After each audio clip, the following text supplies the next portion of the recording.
Welcome to Productive Joy with Dr. Christy, where fun meets action.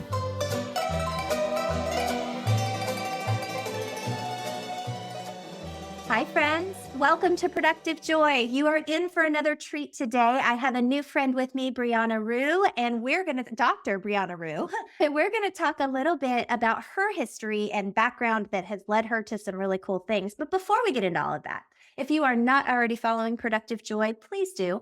It really makes a big difference. And then you'll know when new episodes drop, and share this with all the humans you know, because everybody needs a little shot of B12 sometimes. And this is the place where you can get it for free. So why the heck not?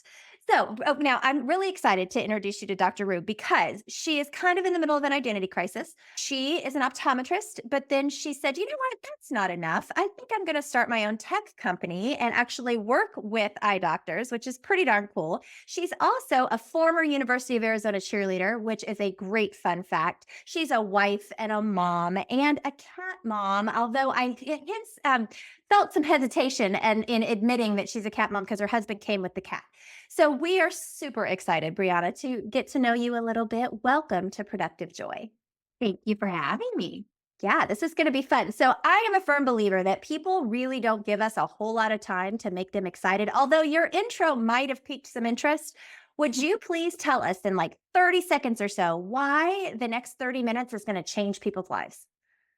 Yeah, so I got myself out of a dark room in 2015 because I could only count to the number 2.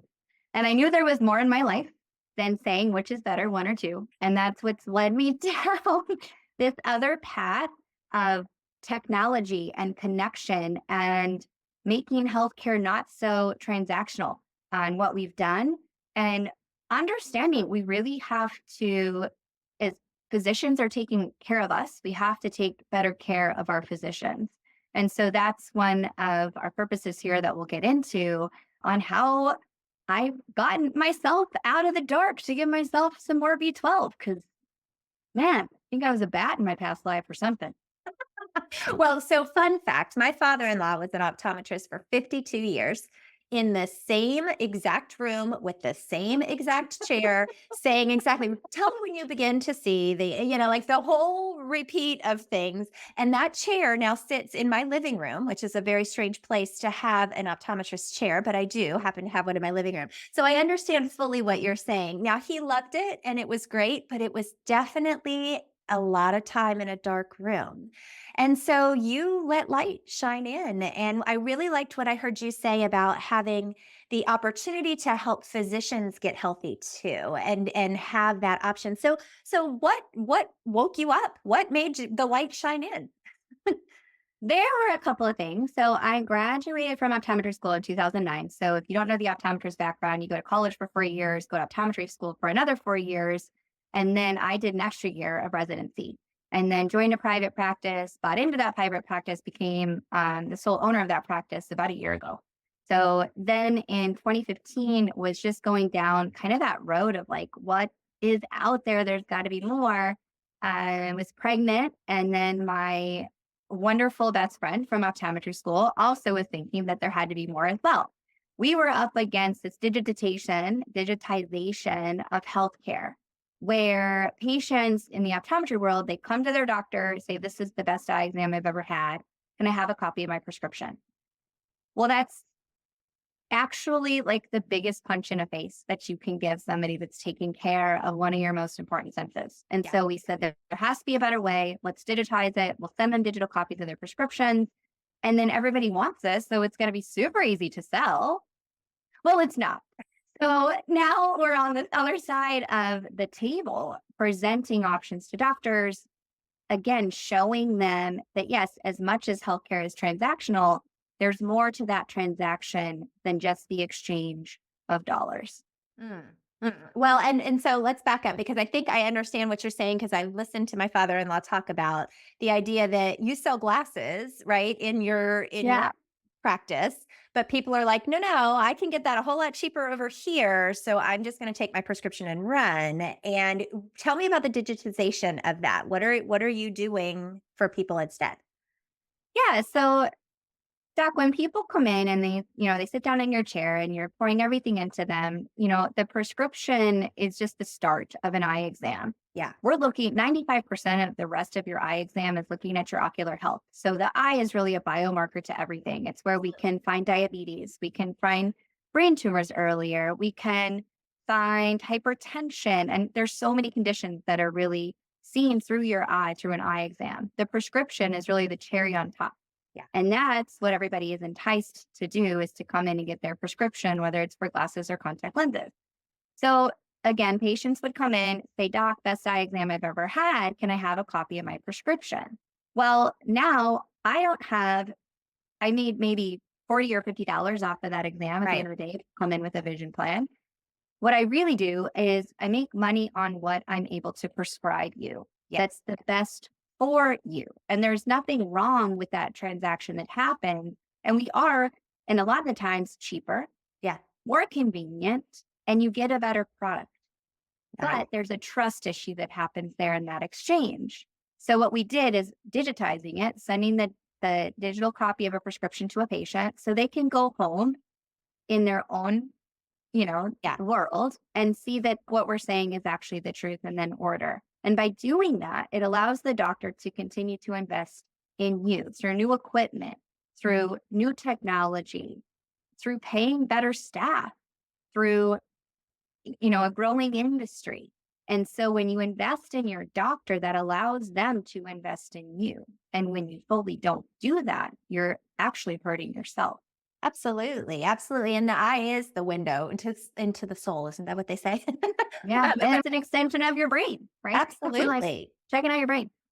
Very, very cool. So you now go where to do this? Like, you said you're working with physicians so that they can become part of your system, right? Yeah. So what we do is you go to these big exhibitor halls, right? And we're one of those little booths. So now I'm on the sales side of an industry, trying to convince doctors that they have, number one, this issue, that they have patients that they're seeing that they want to continue to take care of that are walking, right? And so we have a solution that helps them improve their ROI, return on investment for their patients, helps connect the patients back to their practice digitally, and saves exponentially on staff time, as that's become a huge commodity, and really connects that patient back to them. So it's been So do you have any events before, but I know, very cool. Do you have any tech background, or did you just like wing Oh, it or God. find somebody? Like, how did that happen? Hello, Christy. Yeah, I thought we were building a website for like a Mm. year of this. We've had money stolen from us. Our product's been ripped off by other companies. So how it all came to life was Jen and I having this vision that there had to be a better way. And we hired someone. They ended up stealing a lot of money from us. Oh, jeez. And then a patient walked in, eye doctor near me, and Doug walked in. And he was that patient. He was going to go to one of the online retailers. And I said, hey, what do you do? And if you know Doug, he just, I don't even know how I got that much out of him. So he's not a talker. He's not a talker. And he's like, well, I think I can help you. And so he came in, and I pulled out my notebook, right? Yeah. And I'm like, okay, I'm ready to code. And he's like, where's your whiteboard? And I was like, I'll be right back. So daughter of a furniture builder, I have a drill at any time, anywhere. And I'm like, I'll be right back. Come back. So Dr. Contact Lens was built on a whiteboard that's like about this big. So if you don't have a whiteboard in your office and you take nothing back from the conversation that we're having here, get yourself a whiteboard. Like, give yourself whiteboard session. Just let stuff flow. We do not stay in, it's a different flow. Those days where I came home more exhausted on those days, it's a different part of your brain. Yeah. And it's really fun when you give yourself the time to do it. So you mean a literal whiteboard, which I kind of love as an educator. We all, have written on a whiteboard at some point or another, so that you can't really make mistakes, right? Everything is erasable. You have the ability to say, you know what, I think this goes over here. So you're saying play. You're saying give it a minute to let your brain look at something big and say, I think this fits better over here. What a great lesson in learning that we don't necessarily do things linearly. But when we have a notebook where we use a pen, it's sometimes hard to recognize that things are fluid. And that you know what, you're right. That is a pretty excellent lesson. And then so you literally birthed a company out of this space. And Yeah. I'm curious too, like so And two optometry kids school. And with 2 kids, 2 young kids. at the same time. Holy goodness and mercy. That's you know what? Well done, ma'am. That's girl power right there. Oh my God. So not only are you making a family, but you're also building this business and trying to figure out how to get out of the dark and do some things and learn a totally new trade. Because I'm going to guess that in those 8 years of optometry school plus a bonus year of residency, they didn't teach you much about sales. No. So how did you learn the art of selling? Maybe you had it a little naturally. Those of us cheerleaders might have a little bit of sales in us, but how did you figure that out? So I attribute that to my parents. My parents owned a furniture business, which is why I can't live where I grew up because my face was plastered on the side of a truck my whole life. Oh my gosh, yay. And that's why you always have a drill. That's important. Exactly, exactly. So I really learned that art from my father and then really the hard work from both of them, my mom and my dad, on what it took to really run a business and make sure there was food on the table and marketing and all those things. And that's what really intrigued me about optometry was it had both of those things. You Yeah. were both a doctor and then there is a selling component. We do it through providing solutions, not sales. I like to tell doctors. But that's where I understood and learned that there's a science to business. Yeah. Yeah, Where definitely. most of us are just very sciencey based. Everything's a So science. yeah. And I would say there's an art and a science, right? So there's the art of your personality and leveraging who you are in this space. But the science is there is a right way to do this. And it is pretty linear and proven over time. So why now? Why did you decide that? Because a lot of people that listen to this podcast are trying to figure out how to do things differently, right? They're leaders in their industry, but they might be kind of stuck in a rut, or maybe they're not in the right space, maybe not in the right seat on the bus. And, or maybe they are, maybe they're thriving and they want to make sure everybody with them thrives. So, what was the impetus that woke you up and said, now, even though I'm, pregnant, have a baby, gonna try to figure all this out? And then what kept you going when it got hard? I like to chalk up how we got this far was really being naive and staying naive. Had I known how hard this journey was going to be, or if I looked at all these steps that were going to come down the road, there's no way we would have even started it.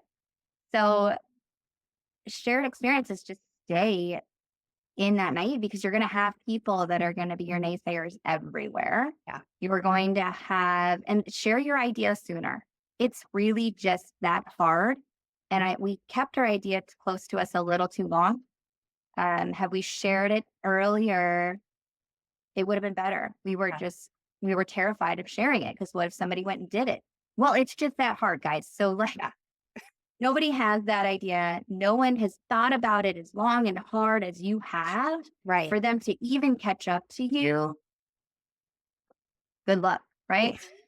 So, you know what? I appreciate the confidence that it takes to recognize that. I think a lot of us, particularly women, if I can be stereotypical for a minute, second guess the fact that this could possibly work, right? Like, how could I possibly, or if it does, somebody else will probably do it better. And the reality is no, because nobody's ever been you, and you are exactly where you are supposed to be. Well done, ma'am. Well done for having the guts. And you said your partner's name is Jen. I'm assuming that is another woman who decided. So the two of you, it's called Dr. Contact Lens. Mhm. Gosh, I love it. That is just perfect. So, what's the biggest lesson you learned? Now, you just told us don't, wait, go ahead and do it and be thoughtful. I really like the being naive and staying naive, right? Like not feeling like you know everything and being willing to admit that you don't know everything. But what's the biggest lesson you've learned in all of this, in the transition and in being where you are now?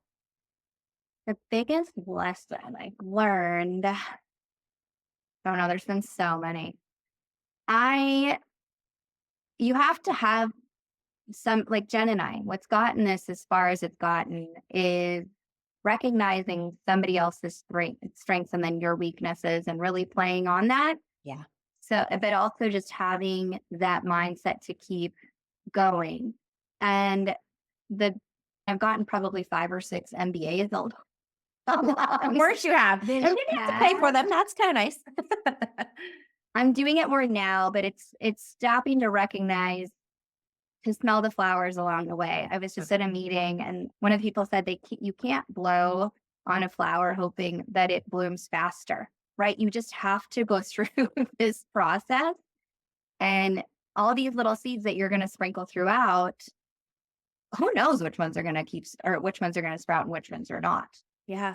So it's just, I see patience. I don't have patience. Yeah. So one of my big lessons there has been patience. Yeah. It's really hard. Felt both ways, right? That's Yeah. awesome. Oh, I love it. Okay, so then let's transition to, I always ask all of my guests, what's your definition then of productive joy? So it's something yoga came into my life really early. So like 2010-ish.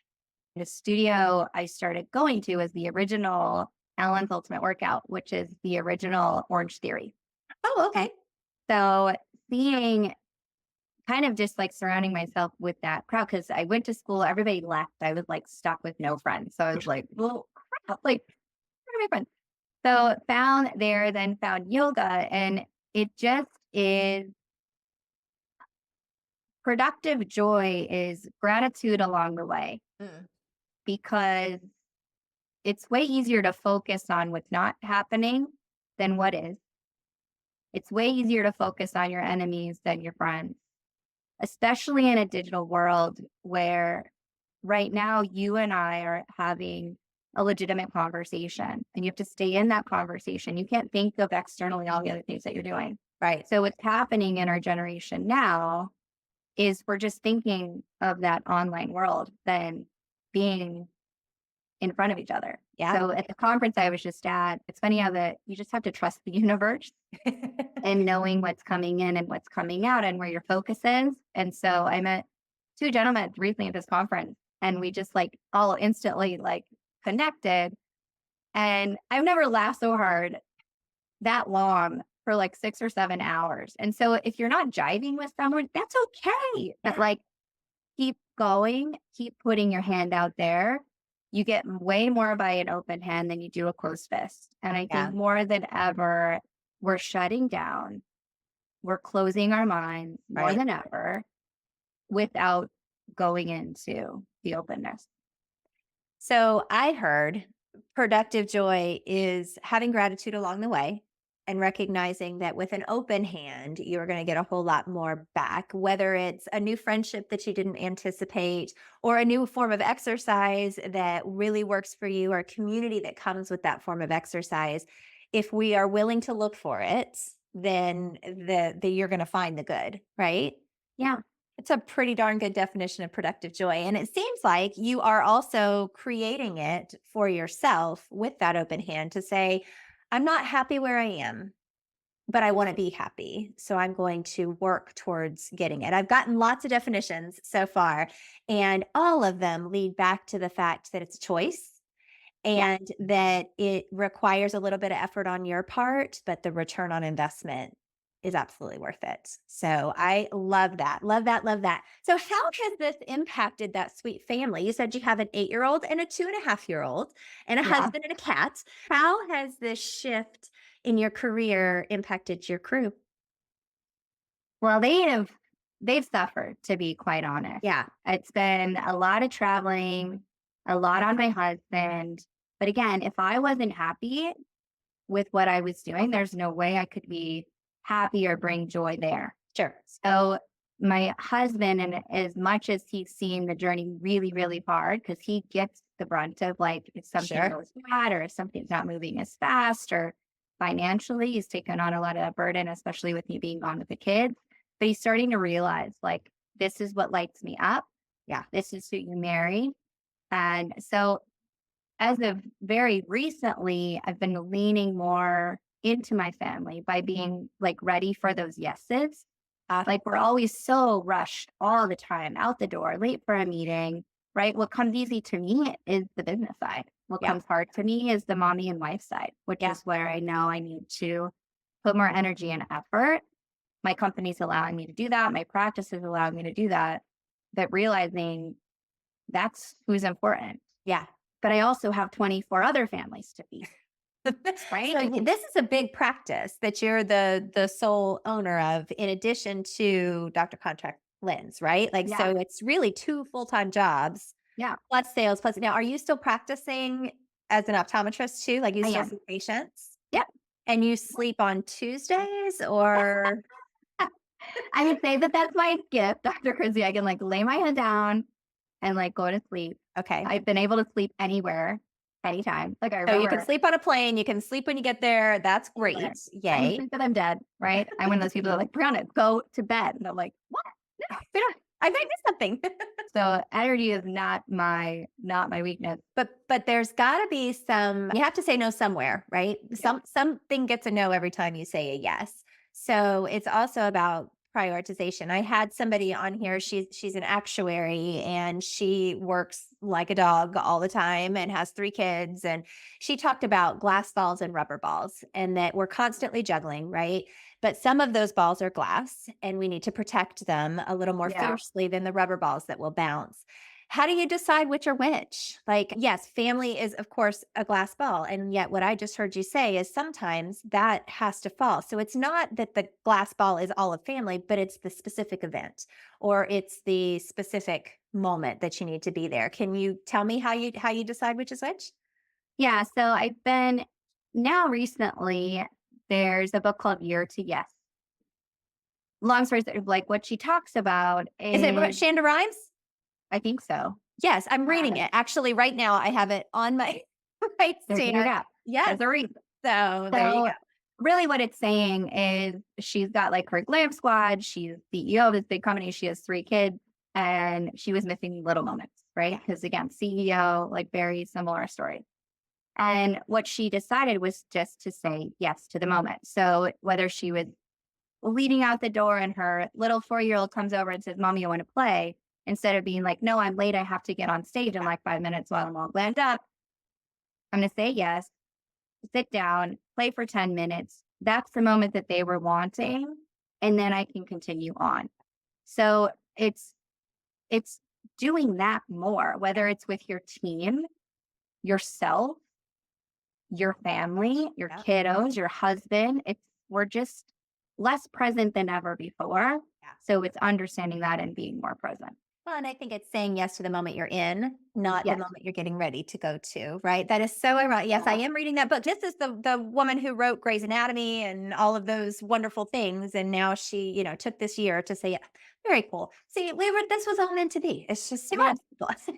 okay. But the problem is that I do try to keep these to about 30 minutes because Yeah. people have an interesting attention span.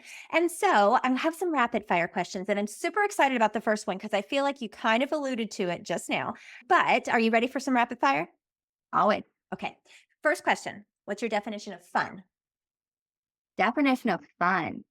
Night out on the town with good friends, good music, dancing. I was just going to ask, do you like to dance? Because yes, there Yeah. should be more dancing in life. Yeah. Yeah. You should. I love it. Okay, good stuff. Second question. How do you know that you're showing up as your authentic self? Oh my God. Chrissy, I hate the word authentic. Okay, so then change it out. What would you like it to be instead? I don't- Leading with integrity. Like, oh man, that rubs like, oh, that must be authentic. Like it is me. Like, you know who I am. Like, what is my definition of that?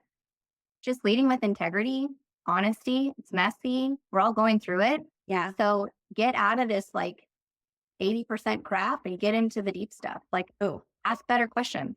I like that. I like that. And when I think of being my authentic self, I don't have to think about it, right? I'm just Yeah. me. Like I show Right. up. This is what you get. It's a lot. And I realize that, but that's what you asked for. So careful what you wish for. Okay. How do you channel your best self on your worst days?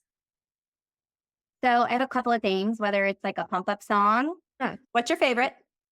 My comeback song is When I Grow Up by the Pussycat Dolls. Oh my gosh, I love it. And it is like, be careful what you wish for because you Yeah. just might get it. So that's like always circling in my head. I'll call either my mom, my sister, my dad, my hubby, a friend. I'll go to a yoga class, go play pickleball, tennis, like just something active to kind of get me out of that sabotage Yeah. loop that I'm in. Are you a good pickleballer? I'm trying to be.